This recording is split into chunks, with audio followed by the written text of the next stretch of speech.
Hey, Chicago Fire fans, Ezra out. It has happened as reported by The Athletic this morning, Monday, May 8th. Chicago Fire has parted ways. Not just parted ways, dismissed, fired, canned, gotten rid of Ezra Hendrickson, their manager for the last season and a half. Tom Bogert and Paul Tenorio over at The Athletic put out the article just as I was finishing my cereal and preparing my show notes for today. And man, let me tell you, that news combined with just the flurry of everything going on in my Chicago Fire group chat, man, well, that's been better than 2 cups of coffee this morning. And I can't say the firing was unexpected, with the Chicago Fire playing their worst game of the season, a 3-0 defeat at Nashville, which we're going to talk about a little bit today, and then kind of get a little bit of a summary on Ezra Hendrickson's coaching career, at least his manager career here with the Chicago Fire. Additionally, we also have to point out that the bad performance goes from just bad to worse with Rafael Chihos coming out with an injury in that first half. So we'll get some reactions, we'll look at some of the stats, and then give you a few more thoughts on the manager position of the Chicago Fire. So stay tuned.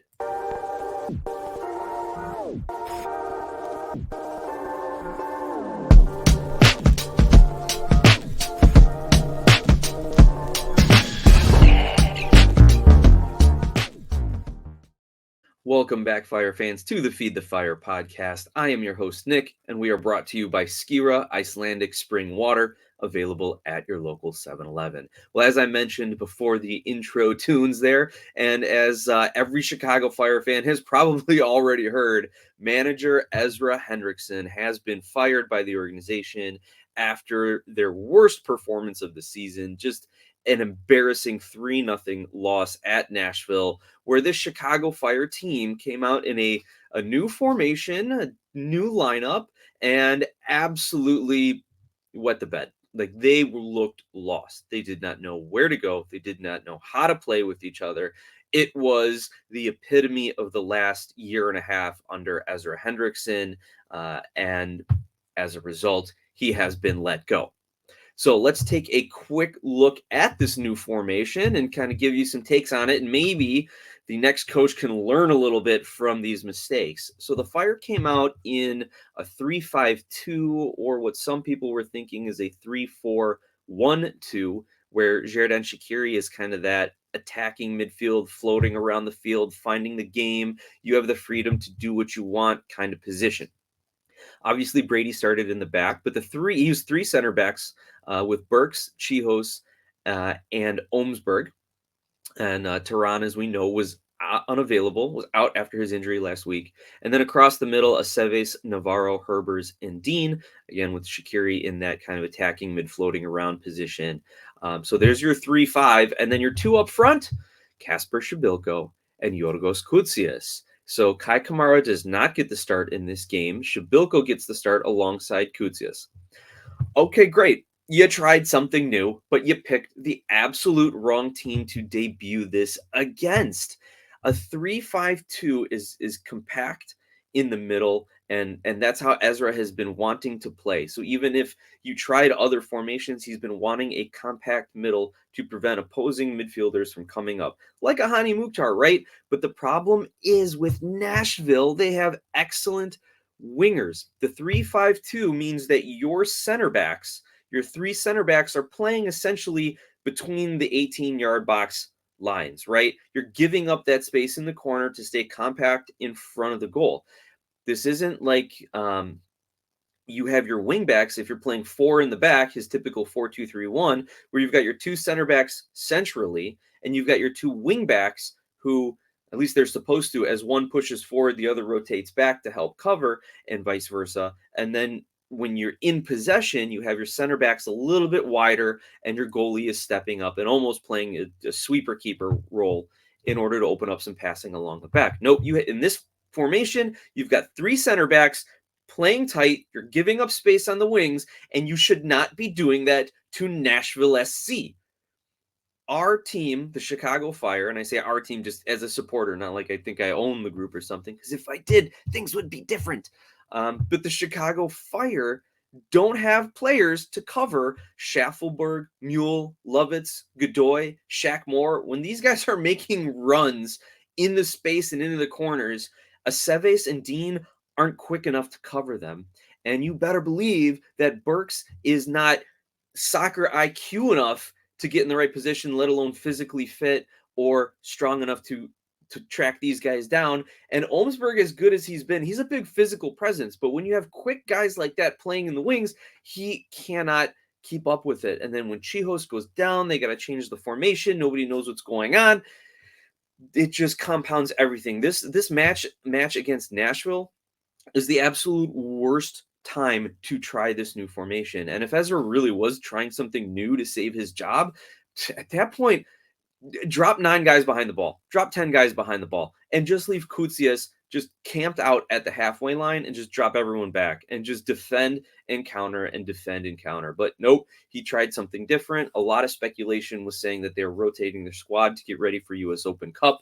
But even if that was the case, why did you start all of your available center backs? You had Olmsberg, Chihos, and Burks. Tehran is out. He's unavailable unless his injury wasn't that bad and he wasn't really injured and it was just a precautionary thing to keep him unavailable. It's not like he was on the bench. He was unavailable this game. By the way, Chris Mueller also unavailable due to an injury he picked up supposedly on Thursday, conveniently after any sort of injury reports were released to the public. Again, what kind of games is the coaching staff playing here? What kind of games is the organization playing with this stuff, right? Anyway, that's a completely different topic and argument. But again, the 3-5-2, not what you want to play against Nashville, because then when you do get spread apart or when you are starting to chase the game and push forward, that lets Hany Mukhtar do what he does best and just attack. And it was Mukhtar with 2 PKs, and I forget who scored the third one, but you know what? Oh no, it was Mukhtar. Hat trick against Mukhtar. And there were plenty of jokes out there that were saying that Mukhtar, 2 hat tricks in his career against the Chicago Fire, call him a firefighter. I appreciate the joke. I think he was funny. I just wish it wasn't at the expense of the team that I follow and support. Maybe support's too strong of a word right now. Anyway, Mukhtar with the hat trick, Fire in shambles. The other thing to point out in this formation was the 2 forwards, having Shabilko and Koutsias playing together up top. Sounds like a good idea on paper, but it was terribly executed. We know Kasper Shabilko played much better when he was in Philly with 2 strikers, someone he could play off of. He could be kind of the target striker up front, and maybe instead of, a 2 striker next to each other, have like a 1-and-1 where Shabilko is pushing forward more into the box and the second striker is dropping in a little bit deeper to receive some outlet passes and then maybe work a give and go with Shabilko, maybe make some runs to drag defenders away from Shabilko, and then let Shabilko either have a 1-on-1 or a first-time opportunity on goal. We saw it work in Philly. Didn't work tonight for a few reasons. First of all, Koutsias has not played like this with Chicago, and he was out of position most of the night. So that partly falls on him, partly falls on the coaching staff. They did not have their strikers prepared. Also, Shabilko has had a terrible habit since coming with the Fire of dropping in deep, whether it is to try to get involved in the game or just because he's out of position, doesn't realize where he's at on the field, or because he's being coached that way. Regardless, if you're the striker up top, you're the target striker, especially in this pairing here, you can't be dropping back towards the center circle and receiving passes and picking up the ball there. Once again, look at the Fire's passing breakdown chart on MLSsoccer.com. You're going to see how deep he and Koutsias was. Some of his passes were all coming from inside our defensive half. Why is your striker there? That doesn't make any sense. Koutsias was out of position. Shabilko was out of position. The coaching staff did not have them prepared for this. The Fire were completely unprepared for this match. Now, is it worth analyzing a lot of these formations and tactics much longer? Yeah, who knows? Probably not, now that Ezra Hendrickson has been shown the door. But let's take a look at a few of the stats and see if there's anything that the next coach can salvage from this game or from Chicago's performances in general. All right, the stats in this game against Nashville. The Fire had 49% possession, 5 shots. 3 on goal. 5 shots, 3 on goal. By the way, none of those in the first half. No shots at all in the first half. Only 399 total passes. Passing accuracy at 79.5%. typically when you see passing accuracy around that 80% mark, it means that your team has been playing a lot in their own defensive third, their own defensive half. Because if you are playing a lot of passes in your opposition's half, you usually aren't completing as many passes. So the Fire, again, pinned back for large portions of this game. Only 2 corner kicks, only 12 corners. They were not getting into dangerous areas. And when you don't have Haile Selassie starting, and when you don't have Chris Mueller available, then you're not going to be getting down the channels into the wings, into the corners. They got out-dueled 52-57. Brady did come up with 7 saves. That's an amazing thing, right? You give up 3, but you still save 7. And I had a really good conversation with Men in Red on their Twitter Spaces after the game last night. We started talking about Chris Brady versus Gaga Slonina, how a lot of people are down on Brady because he's not keeping clean sheets. Well, last season the Fire sold out on defense. That was everything they were going for. Defense, defense, defense, prevent the shots, prevent the opposing players from getting into high percentage areas, all that sort of thing. And it paid off because Slonina was only making, 1, 2, 3 saves a game and keeping a clean sheet as a result of it. Now, Chris Brady here is doing work. I mean, if Chris Brady was not having the season he was having, then the Fire would be losing these games 3-4 to 1 or 4-5-0. But Brady has been making more than his fair share of saves. Yes, he has had a couple howlers. Yes, he's been out of position on a couple ones. But when you are allowing your opponent to strike from inside 10, 12 yards, not much the goalkeeper can do from that. Anyway, let's take a look at some other stats here. The Fire had 21 clearances to Nashville's 13, so that again tells you they're scrambling on defense. Oh, by the way, look at this, 4 yellow cards. 4 yellow cards. Once again, lack of discipline. I believe there was one for dissent, one for time wasting. Koutsias gets 1. I don't understand why this team can't maintain their discipline. And I get a lot of people now that Ezra's been fired have been trying to come up with nice things to say. And I guess that's just human nature, right? Someone's fired, you don't want to pile on them. But everyone said he's such this great leader in the locker room, right? Maybe he is. But his teams have no discipline when they get out on the field. I have seen Rafael Chihos try to stop his fellow defenders from getting into arguments and fights more than I have seen anyone on the coaching staff do that lately.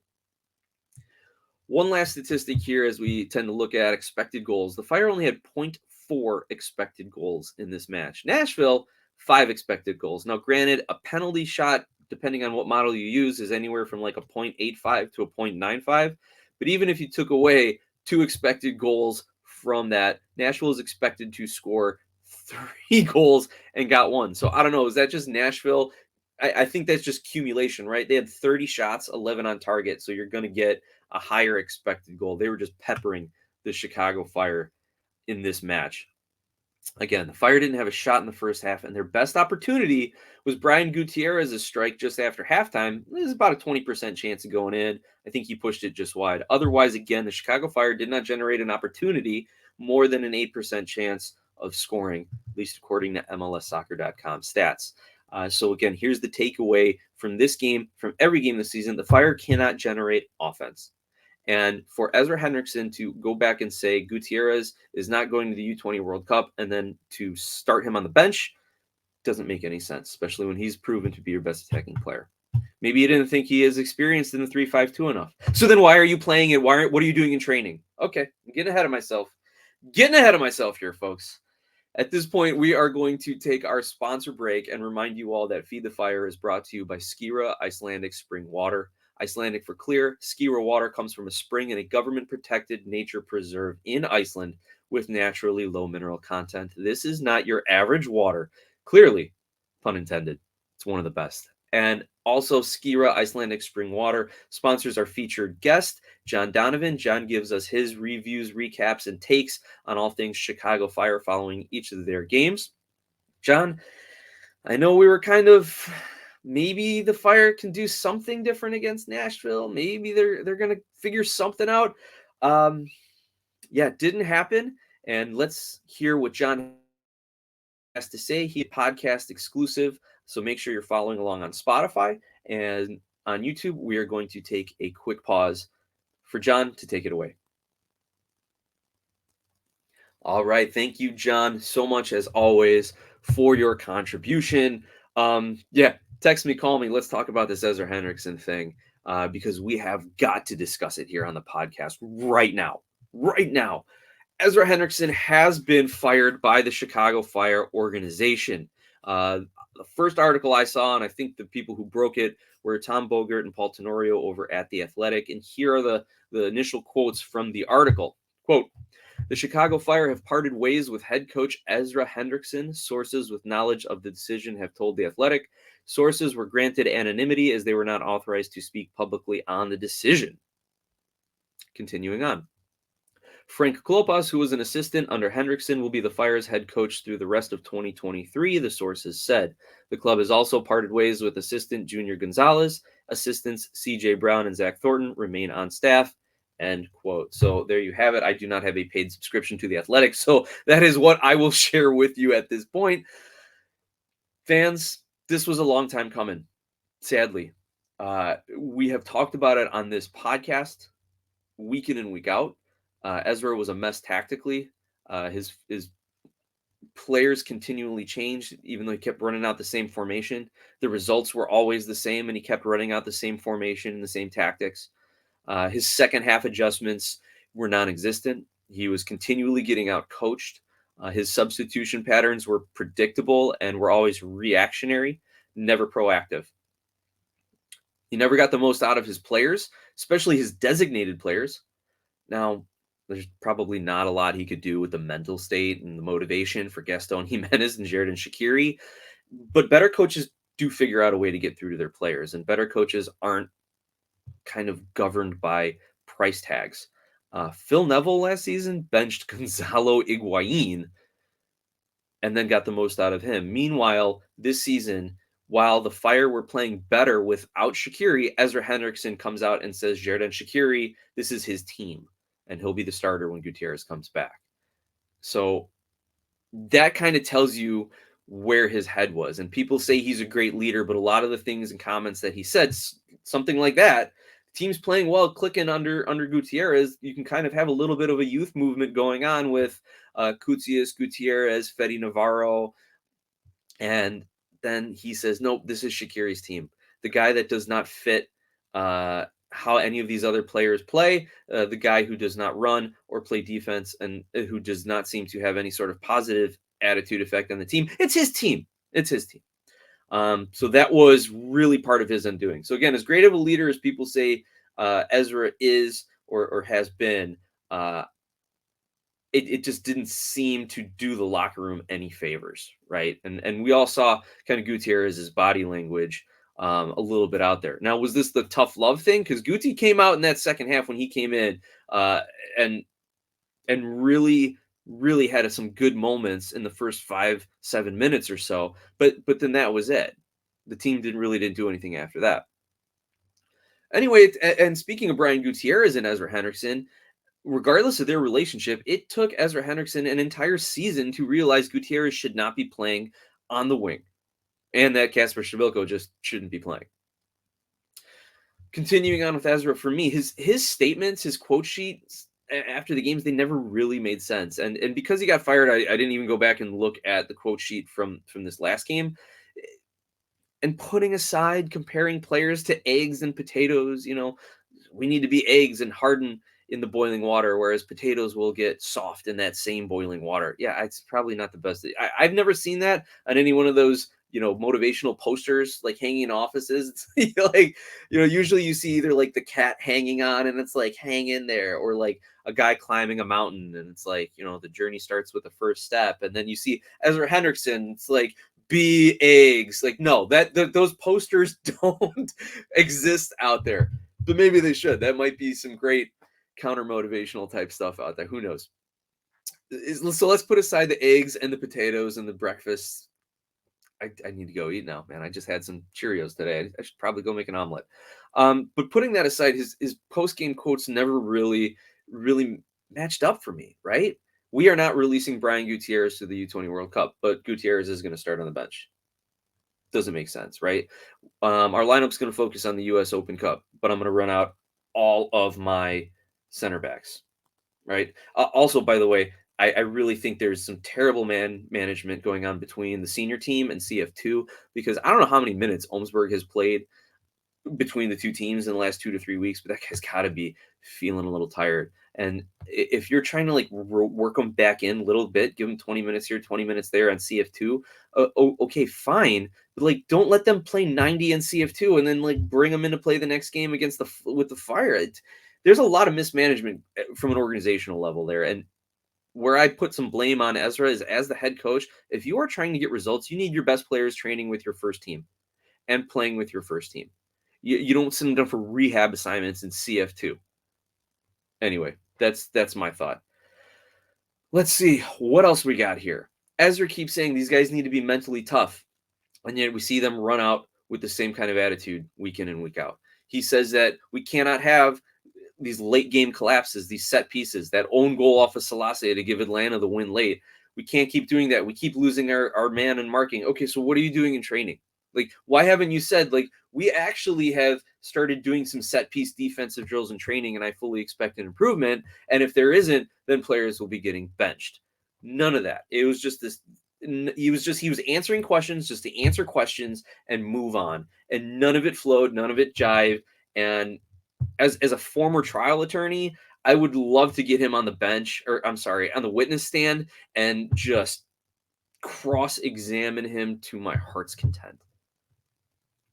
Speaking organizationally, now Ezra's firing is not his fault alone. And I'm not just going to sit here and bash the guy because we've done enough of that on this podcast. He had some good qualities. He seemed to motivate people in certain areas. He had a good relationship with Kai Kamara, but again, he never really built everything out. For a defensive coach, he didn't know defensive formations very well. Anyway, but his firing is not all on him. George Heitz, as the sporting director, has constructed a terrible, terrible roster.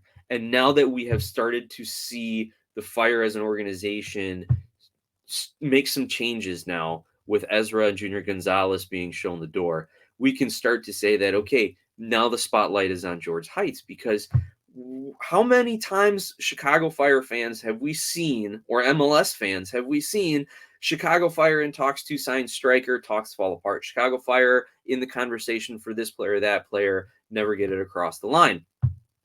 Nobody wants to do business with the Fire. Either that or the Fire think that they're better than they are at either negotiating or having a position of negotiation. Nobody wants to come play for a team that has not made the playoffs but once in a decade. Nobody wants to come play for a team that isn't going to release youth players to the Youth World Cup. Nobody's want to come play for a team where you have Kasper Shabilko, Xherdan Shaqiri, and Gaston Jimenez starting ahead of Yorgos Koutsias, Brian Gutierrez, and I honestly, I don't know who else would start after Gaston Jimenez, because there's nobody that Heitz has brought up and developed or signed.